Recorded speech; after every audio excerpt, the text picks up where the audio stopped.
isn't the kind of champion that really can just dominate, I think, in the same way that the Orianna can by like, you know, putting out all the damage and killing frontline and doing these same things. You're really going to be more reliant on the rest of the teammates to do that, and he's going to be looking more to kind of get access towards Jensen and Tactical. All right, Bard is locked in as the final champion picked of this series. We're in the climactic Game 5, and Team Liquid finally bring Bard back out. They have a ton of teamfight engaged. They have a great backline in Azir and Ashe. On the FlyQuest side, it is a lot of CC as well, right? The pick potential is there with Syndra, with Thresh, with Jhin. The burst is there right afterwards. They've got 4 damage champions, but they are not all completely consistent teamfight damage dealers. Jhin does not do what Ashe does, Syndra does not do what Azir does, and neither do Mordekaiser or Graves, but it is spread out. If one dies, the other 3 can't pick up the slack. The percent health damage that Mordekaiser brings out says if you build health, that's fine. If you build armor, that's completely okay. It is going to help to force diversification in the itemization on the TL side. We'll see if it's going to be enough. Solo has been an absolutely outstanding carry threat, despite getting ganked a lot in the early game and falling behind 0-2. He was the bigger force overall in Game 4 on the set. He's now another damage champion here with the Mordekaiser. The ult can go ahead and break the Ornn ult so he can't stun more people. He can prevent smites from coming through to play the objective game. It's going to be an exciting game to watch.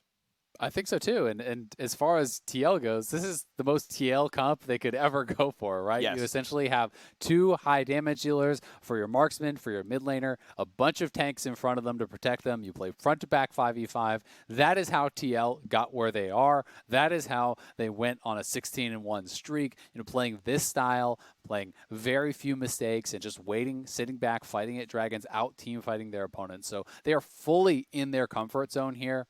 They have the playmaking for CoreJJ. I think that is something that a lot of people have been really looking forward to seeing. Obviously, he did have, you know, some playmakers drafted in this series, but anytime he is on that Bard, it is such a threat, especially for champions like Jhin. If you ever look for an ultimate, that's such an easy answer from the Bard to shut that down. And because you don't have a dash or anything like that, you're going to be largely reliant oftentimes on the Thresh Lantern to actually avoid any sort of Bard ultimate for the engage. Yeah, and it's going to be fun to watch what IgNar can do on this Thresh, because he's been, I think, a big part of why FlyQuest are good. I do feel the entire team hits really well. I think there are a lot of excellent players overall. But IgNar getting back on a playmaker is a big deal. His hooks are good. His flanks are good. His flash flay, lantern, and jungler has been outstanding. The man just does so much work for the FlyQuest squad. And so him back on Not Braum is certainly beneficial. Of course, CoreJJ does... JJ does just as much, and so on the Bard, we're going to watch for those as well. And it really means we've got big threats and champions to watch for on every front here, right? Top lane can be very volatile. There's a lot of CC. There's a lot of gank setup if the junglers want to show up there. Azir and Syndra can obviously be huge game-turning champions as well. So down the line, exciting things to look at here. Every lane can be worth kind of dissecting and spending a lot of time on, because anyone can kind of take that game into their own hands. I agree, and I think something else that's kind of an interesting wrinkle here is that TL is often a team that likes to sit back and give up early dragons and then contest at the 3rd dragon when they're playing this style of composition. They want to get in their comfort zone, they want to scale up, and then fight there. I think that style specifically becomes more difficult when you're playing against a Mordekaiser, because if you give up those first 2 dragons, if FlyQuest get into that comfort zone, and then you go to contest at that 3rd dragon, your jungler gets Mord ulted, and all of a sudden it's soul point for FlyQuest, that can be potentially serious ending. Well, we are on to the Rift for the series-ending game. It's game number 5 between FlyQuest and Team Liquid. Team Liquid off the back of their best regular season record ever. The number 1 seed heading into playoffs after winning 4 championship titles in the last 5 splits are staring down the barrel, being knocked to the lower bracket by FlyQuest, who want to make it right back to their 2nd straight LCS final of a 3rd place regular season and a 2nd place finish in spring overall. See if they can do it here with champions on the Rift. Playing a fairly low-risk style. There is a deep ward from Impact that'll track some of the jungle starts of Santorin and figure out which side of the lane they're going to play to. Should be a really exciting one. And honestly, not much surprising as far as the runes or starting setups here. Maybe the only thing that I would say atypical, and it kind of feels funny to say it, is actually the PowerOfEvil setup here with Electrocute. This used to be the standard a long time ago, but these days you see almost exclusively Phase Rush. And even when you're against champions such as the Volibear, Phase Rush can make ganks very non-threatening. You proc that, you just outrun him. But he is going to have higher burst potential. So you do threaten more of the 100-0 style of Syndra that you're always kind of worried about as an opponent to it. But your survivability, your ability to kind of dodge out from skill shots and things like that is much lower with this style. Looks like both supports saving one stack for the second wave here. As IgNar's going to take a stun to the turret. That means Q's on cooldown, takes a little bit of damage, but trying to wave clear back and forth, fighting for level 2. Not the hugest power spike on all sides, you want to point out, right? Bard learned Q at level 1, right? He went for that stun, didn't put a bunch of health relics down for Jensen in the mid lane. He went for lane dominance, but at the end of the day, both bot lanes get level 2, no big hard dive happening, and it's going to be equal farm. Looks like 11 CS to 10. Looking pretty comfortable down there.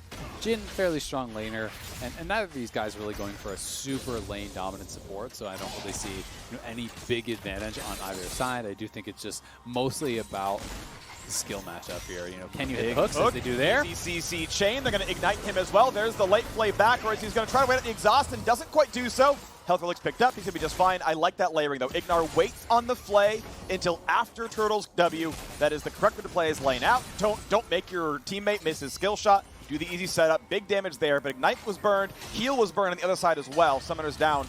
Mostly, I guess it's 2 for 2 overall because Turtle burned his heal as well. Oh, Santorin actually finding him. And there's no phase rush for Broxah, so he can actually get chased down here potentially. Takes damage, goes in the brush, and says, if you want to face check this brush, I will stun you. You'll be hit by the storm, and we'll take this fight back if my bot lane moves over.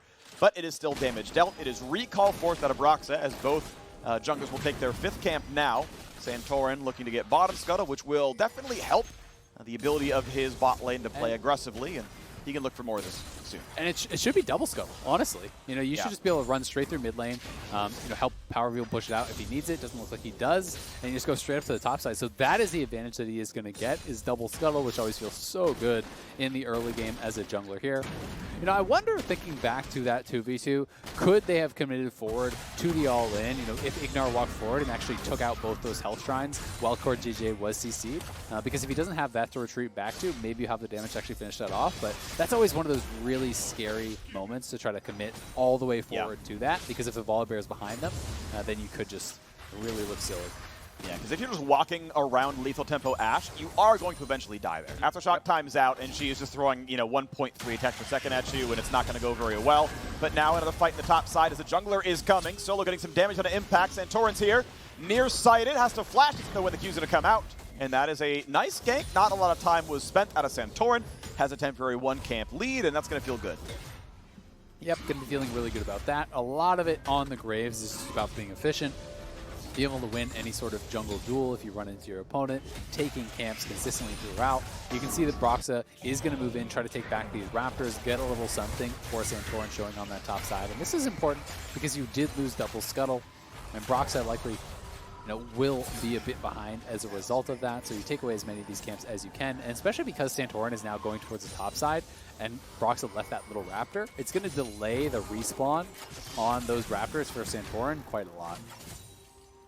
Big deal there. We're going to see Graves run around his left side jungle, going for wolves right now, and Broxah feeling comfortable for a very, very early take. And despite the fact there's not a lot of ward coverage for this one, you can see if bot lane moves up, because his lane's there, but Hawkshot now covers it, says, okay, are you on this? Jensen pushes down, puts a ward, says, okay. Wolves are gone. We see him on Gromp. Good to know. This Drake is ours. Nicely done by TL. I was talking about their kind of tendency to sometimes give up on the early dragons, especially. I thought that FlyQuest might have been able to do that if they could be having that bot lane pushing with the Syndra as well. They could collect some of those early dragons, then look to use the Mordekaiser to really secure a soul. Of course, with TL grabbing that first one, that is going to push back any potential of that very, very far into the game. So TL going to be feeling really comfortable with their ability now, having grabbed that first dragon, to, even if they can't contest in his next couple, not really have any worries whatsoever. You can sit back with the Azir, with the Ornn, with the Ashe, and just scale up. Pee-wee goes to the short trade, does not get Electrocute off. He's missing 1 cooldown to do so. Didn't want Jensen to hit him back, which would have been a lot more damage than, 1 auto and Electrocute worth. So correct to not overextend for that one. Either way, gets a bit of damage. Solo trading back and forth. Impact, though, up in farm, and that is with him having to lose his flash off of the very first gank that came through. So puts down the wave, up 6 CS, and of course he's been forging items. Solo gonna have to burn his TP before too long once he pushes this wave out. I've got to say, Jensen's doing a really nice job in this lane. He's up 10 CS right now. There's 1 extra for PowerOfEvil to grab, but I mean, look at PowerOfEvil's items, right? You know, he's going for essentially the triple early game, the triple laning style of item. Yes, Dark Seal, theoretically, if you stack it up, can scale. But, I mean, you know, you have the Doran's Ring, the Dark Seal, and the Corrupting. That's really about lane dominance. Jensen just went his Corrupting Potion straight towards the Nashers, so he's not really itemizing towards this lane whatsoever and is still winning. So I think that really does speak a lot about how well he's playing this out. Really impressive stuff right there. Team Liquid up about 300 gold as a squad. Impact winning so far in topside as well. Solo going to get his own TP back in for the early haunting guys. That's the first spike you really want to see. That's going to feel pretty good. As of course the Abyssal Mask is coming through for Impact soon enough. Bot lane back and forth. Small farm lead to Turtle & Co. That's actually nicely done by them. But BF Sword Recall was matched, even though there's a small farm lead right now. You got the items you wanted. Tactical is going for the Essence Reaper build, so more arrows there on him. Very preemptive Lantern, since Ashe Arrow is up for now. A nice shot, gets the cannon, and they'll wait for the wave to push in. Yep. Not being pressured too heavily, and the kind of farm advantage that is down in this bottom lane for FlyQuest as they will have all these extra minions to pick up pretty much equalizes what's going on in the mid lane. And Jensen actually on this recall, we'll see if PowerOfEvil can actually reset this wave and erase a lot of that lead. But Jensen doing well. He's kind of gone for this middle ground. I feel like there's the most variance in Azir builds out of almost any champion. You know, you have the most kind of lane focus, which is Comet plus Luden's Echo, and then you have the other end of the spectrum, which is kind of the lethal tempo, straight rush to Nashers, and then you have all these different middle grounds, like Jensen is going for Comet, which is kind of strong for laning, but then the Nashers, which is better for team fight. You have some people that will go lethal tempo and pick up a lost chapter and not complete it. There's all these different variations, which I always think is pretty cool to watch and to see a little bit into the thought process of these players. Yeah, definitely interesting. Right now that we're seeing just Nash's Rush really across the board on these players, and in all the range matchups it's been Comet. Regardless, bot is being pushed in now. Team Liquid looking for a bit more map control on this side of the map. Nothing to fight for, but it does allow them to make sure they control Tri-Bush, which they do. Shove down the wave, and yep, it's going to remain 10 CSD as we crest 9 minutes. The top side, he got kind of the same score going on here. In fact, with more to farm for Impact, he's going to feel comfortable. He builds the next component as the Negatron Cloak comes in, and he's got a Ruby Crystal. That's feeling pretty good as well. And Abyssal Mask is next in about 1,000 gold. Yep, it's trade though. Doesn't matter. Yeah, and generally speaking, Ornn can compete in the early levels against the Mordekaiser if you don't take really silly extended trades, as PowerOfEvil may find Jensen here. Nice, you're in done. trouble. Big burst, nearly goes down, survives the ulti. And Broxah is down the front line. CoreJJ is coming around as well. They're going to stay alive. A couple of ultis gone. Jensen doesn't actually lose any cooldowns, just most of his health bar. And look at all the potions he has, though. He had 2 biscuits and a full Corrupting Potion there, so he can actually heal pretty much all the way back up. He chugged all his biscuits. He's already taken 2 of those flash charges, so he's just going to stay. And with a little bit of healing from the Bard, he can get pretty much back to full, and they will fight. Big hook on Volibear. CC chain finally ults out. Can they get the rest? Oh! That's going to be the Jhin snipe. They made it easy for him. Here you go, moving in a straight line. Take it there. There's in a portal. Solo and Impact doing battle. Ulti coming across. Impact wants the stun, finds it, buys some time, has to flash away from the queue. Yeah, Broxah, I don't think he thought that through when he jumped into the portal, because that's a can't miss. There's no way you're going to miss that. There's Giant Bear flying through the magical portal. Lined himself up there for WildTurtle, and WildTurtle on a hunting trip here finds a Broxah as he gets hooked in, ignited straight into the box. Nice combo. The magical journeys dropped there for CoreJJ, and then look at it right down, right in the butt. Broxah gets knocked down. Yep. That's gotta hurt. Technically, I think CoreJJ should have delayed his pull. Said, okay, Volley, come on in. I'll come right behind you. That would have blocked the shot. So, rare misplay from the, I believe, reigning MVP. Actually, no, not from last split, but from before. Last year's summer MVP. And now we're going to see what can happen here. 1,500 gold lead for FlyQuest. They are down the first Drake, and Broxah wants the second.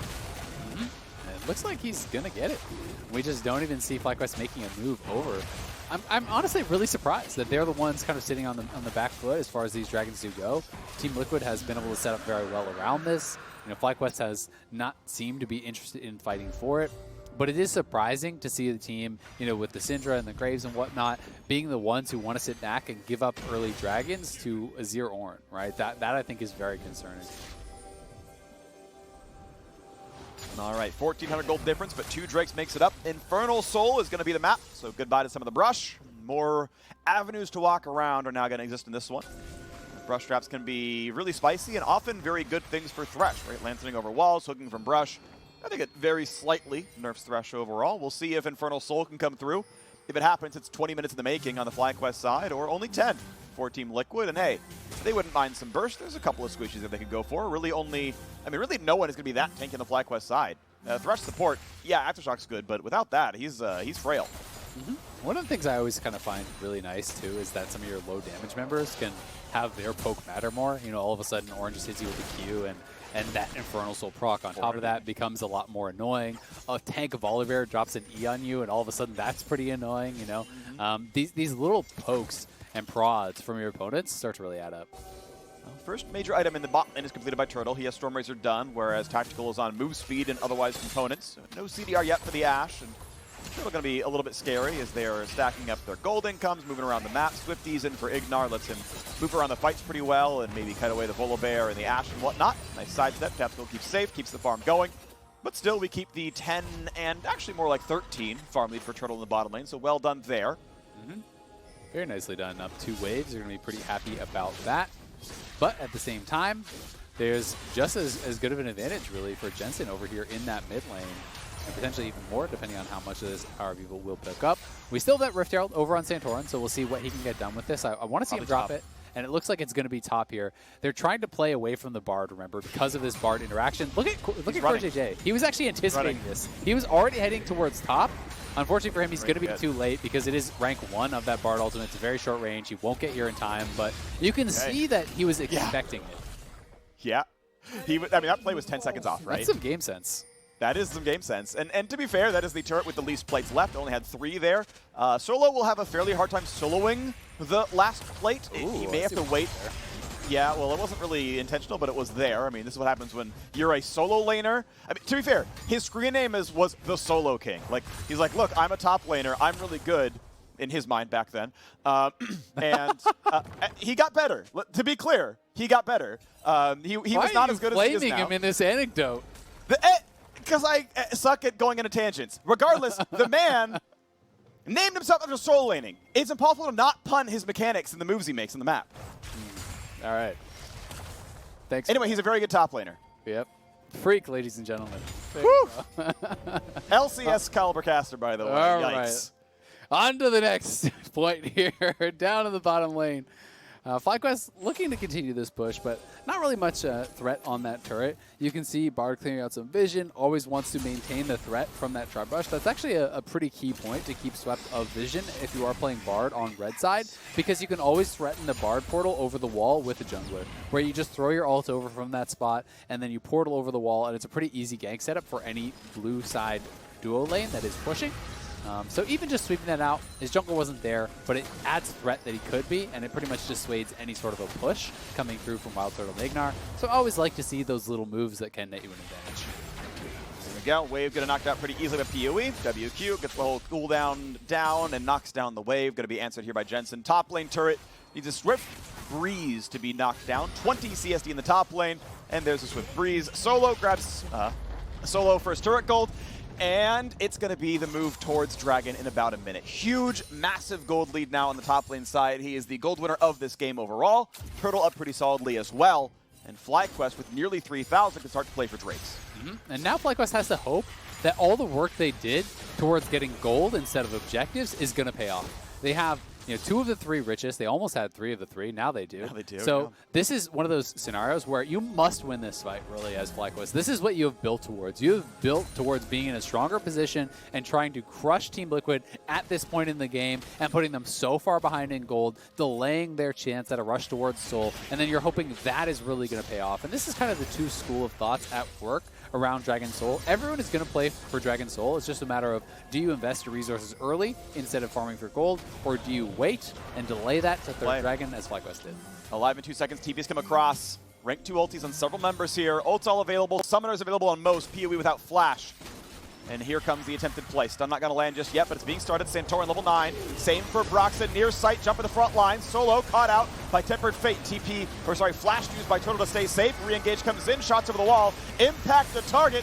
Easily shot, easily killed. 2 snipes from the Canadian sniper. WildTurtle takes him down. Tanks on the board, gets the money, and they get the Drake as well.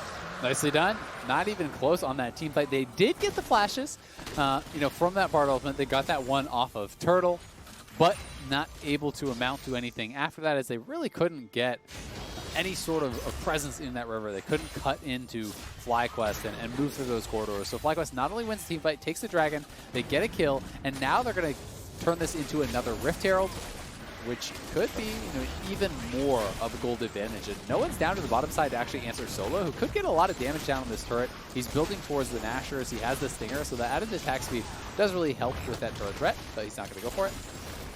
Okay, easily smited away, and this time around, it's FlyQuest time. They pretty much switched strategies, interestingly enough. It was so much in the first few games, FlyQuest stacking early Drakes, Team Liquid getting double Herald and trying to play around that.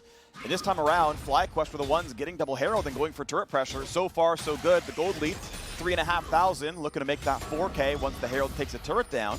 It's working pretty well on the FlyQuest side. Solo really far ahead in his matchup. The CS difference is 30. This will answer back to mid-20s as his wave goes down. Tactical, more or less answered by WildTurtle. This is going to be a pretty easy Q bounce through the wave.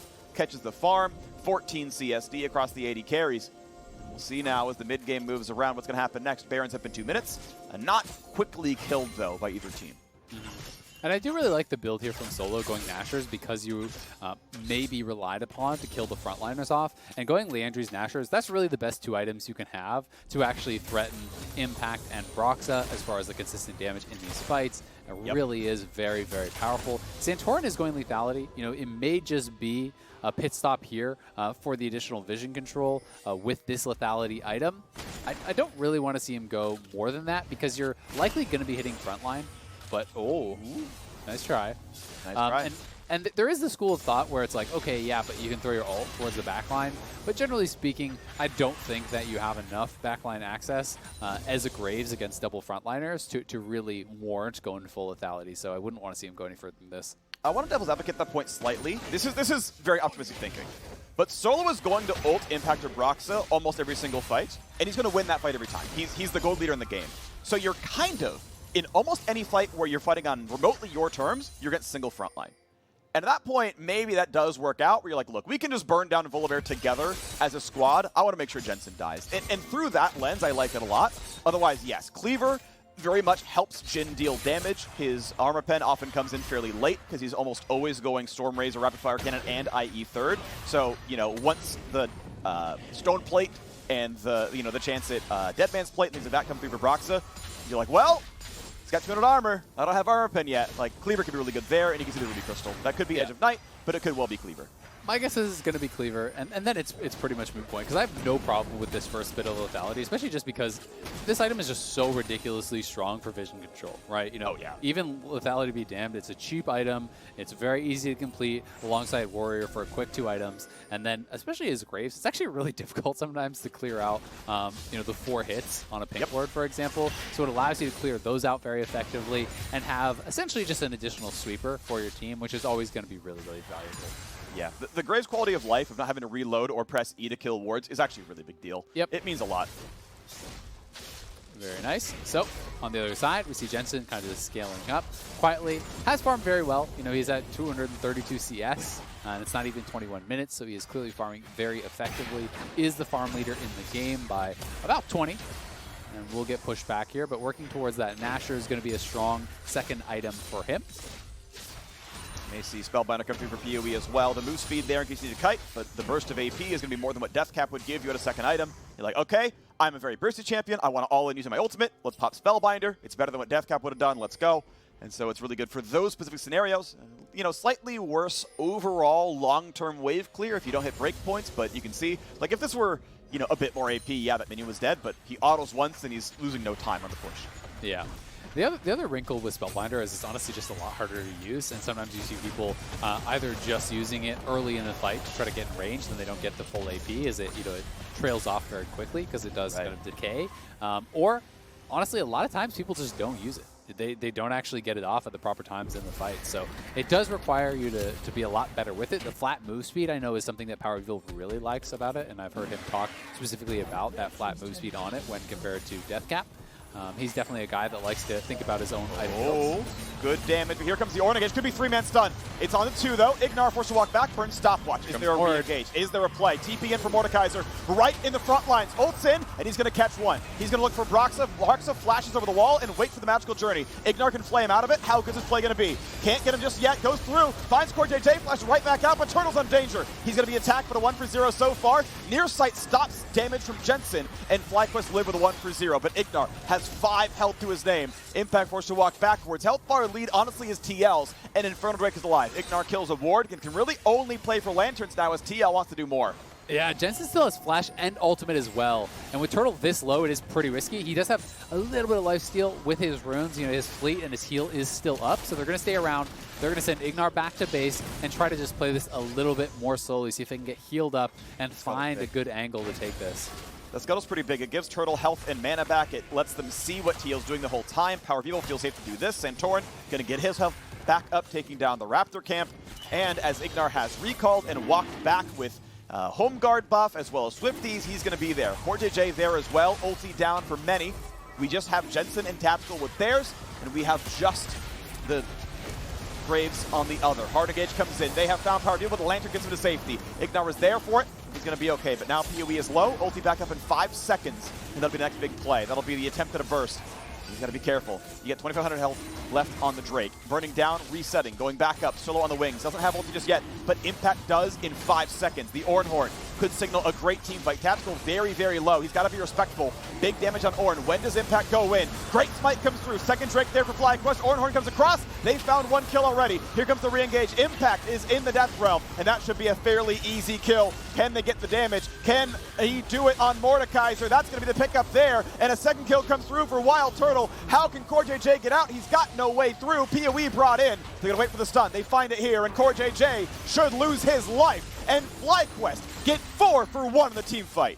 They nailed the smite too. Santorin able to take that away, and they are monstrously ahead now at this point, closing out on 7,000 gold at 23 minutes. This is an absurd lead here for FlyQuest as they play that out so patiently, able to find the re-engage. Solo's ultimate coming back up, PowerOfEvil teleporting back in. This is after such a long dance, back and forth, Tactical very low, and you can see him being pushed out of the fight really hurts their chances so much here. Over the wall, Solo finding a lot of damage. The ultimate was just barely not up for him. And then in comes the smite, nailed by Santorin. PoE back to base, immediately teleports in. Then Solo flashing over the wall as his ult comes back up. He locks up Impact, who is going to eventually get knocked down. Even with that flash to dodge the E, it just doesn't matter. There's nowhere for him to go.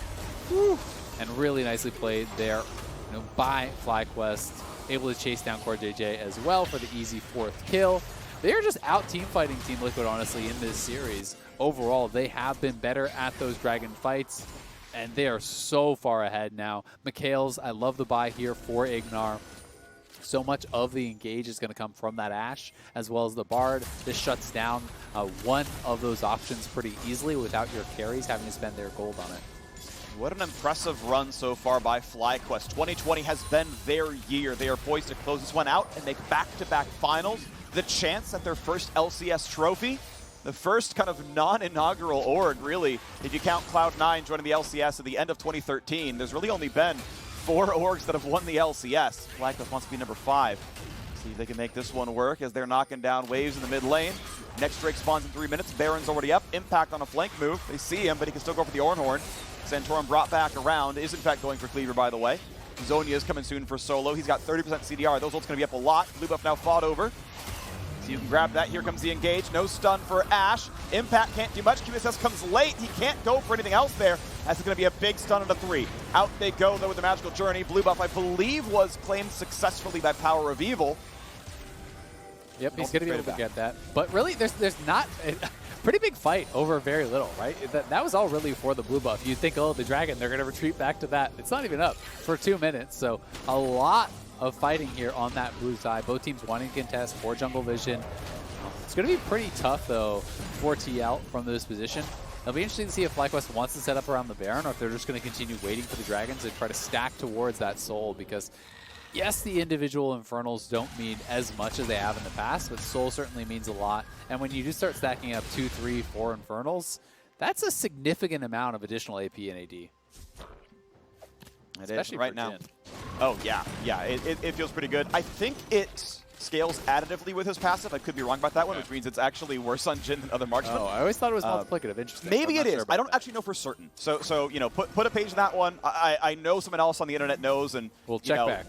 Twitch chat will lie to you. Don't read Twitch chat, but you know, maybe Twitter's going to be okay about it. I'm sure there are also LCS analysts who know this stuff as well. I'm not much of a Jhin main, otherwise I would know more about that one. But we got the wave getting crushed down to the mid lane. WildTurtle going to feel comfortable now on his third item. Cleaver soon enough for Santorin. Control wards in the entire inventory of FlyQuest. That beautiful run left-hand side. Look at those control wards. Everyone's got them. They're ready to play around this Baron. Drake's in a minute. Waves being cleared. 7,500 the gold lead. FlyQuest want to close out Game 5. Turtle has been quietly having a really nice game for himself here, too. He's up significantly as far as the farm goes. He's gotten a lot of kills and tower gold. And generally speaking, when you're on this grouping of items, these 3 items for Jhin, one big crit on a squishy can just decide a fight. You know, you can walk up and 4th-shot someone for 50-60% of their health if they're a squishy person. You know, if Ashe mispositions and you get that 4th shot rapid-fire hit on him, you just die sometimes. It is honestly shocking how much damage you can do. And that combined with the backline access of a Graves ultimate or a Scatter the Weak can mean death. Yeah, Jin's 4th auto attack as well as his ultimate have missing health damage attached to it. And essentially, yes, if Tactical's at half, he is dead to 4th auto crit.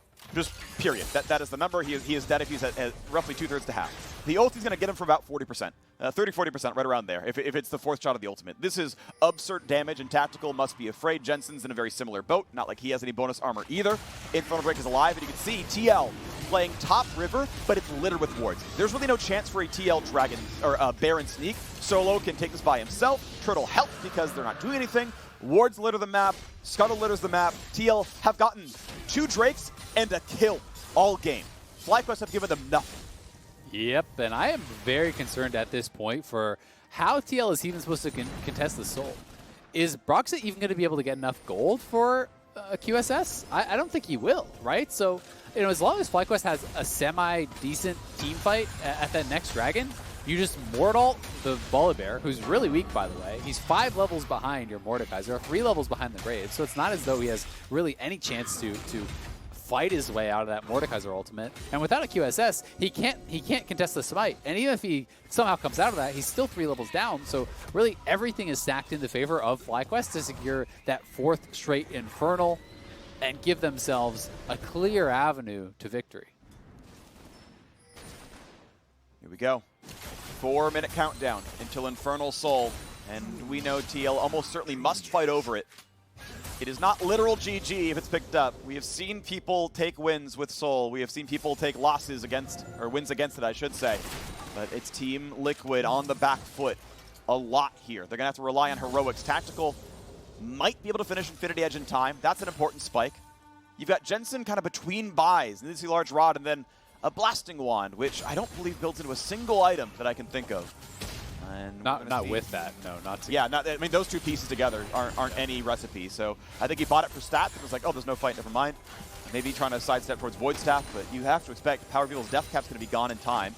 In time for that fight. They're still playing on top side in case there is a Baron play to be had. Yeah. Fights over wards. It's just really tough. I mean, you look at FlyQuest, all of them have 3 items, pretty much, or just not PowerOfEvil because he's a very expensive build, but he's going to have that 3 item for sure. And lots of people on TL are still, you know, 2 in pieces.